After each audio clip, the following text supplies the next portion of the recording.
So first of all, thank you so much for having us here today. And I think to your questions about data inequality and scale, these are questions that certainly for us, we felt like needed to be asked right at the beginning of the product development and in the genesis. And so what I thought might be helpful is to take a step back and share a little bit about the Element technology and how we got to where we are today, because that's quite important, and those are questions that have to be asked at the beginning. In many ways, Element started with scale. We started with the problem. There's 1 billion people worldwide that do not have official identification. And at the same time, there's nearly 3 billion smartphones in the world today, projected to be 6 billion by 2025.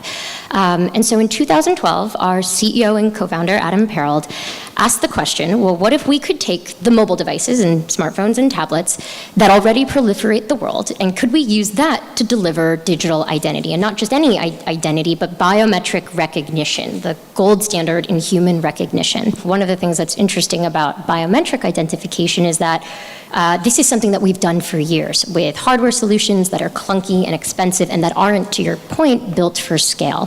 So the question became, well, how can we leverage the common cameras on these devices that already proliferate the world? When we think about that platform, right, and as you mentioned, it's being deployed in Tanzania and Bangladesh and Indonesia, that was 5 years of research and development. And to your point exactly, that was thinking about these data inequalities and thinking about, well, are we building a system that is robust to differences in human form, to lighting conditions?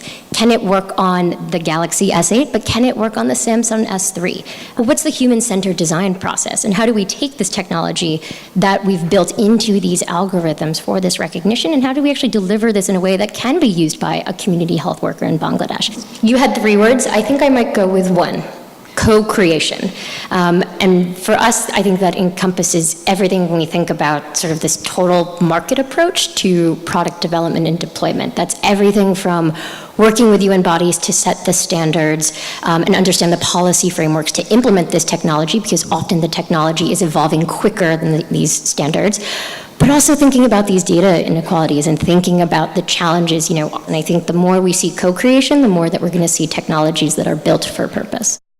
Our company is all about is looking at identity systems to connect the health systems and banking systems of countries. So connecting people to the systems. And the implications of these sort of digital foundations are pretty deep.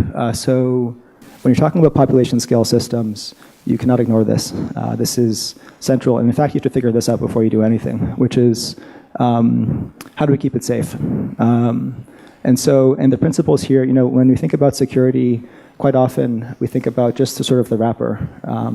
So quite often we think about, say, encryption and maybe obfuscation to hide the encryption keys, maybe a whole variety of fancy things like random junk code injection and stuff like that, but that's just the wrapper. And good systems need to think about the risk of, say, an attacker penetrating that wrapper and ask the question, what can they get?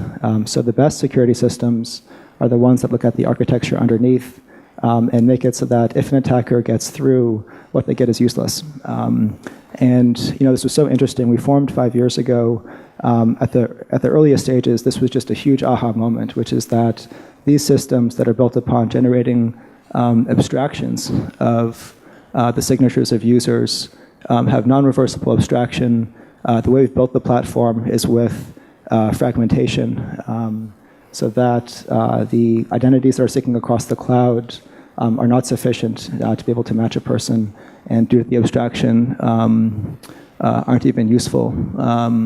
It cannot be used to reconstruct the person's features.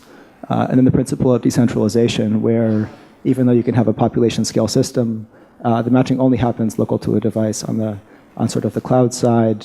Those are sort of components to the system that can't be fed as inputs. So you have 15,000 women who are changing locations, mostly in offline contexts. Then you have community health workers that are also moving. And offline, local to the Android tablet, a community health worker can create a woman's biometric account and link her to those digital health services. And then when the tablets are getting connectivity, those user models can sync across the 250 tablets of the health workers. If that woman then changes to a different location, again offline, and meets a different community health worker, she can still be recognized and linked to her account through that different tablet.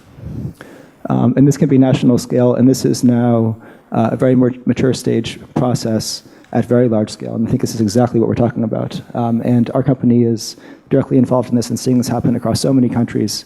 It's really happening.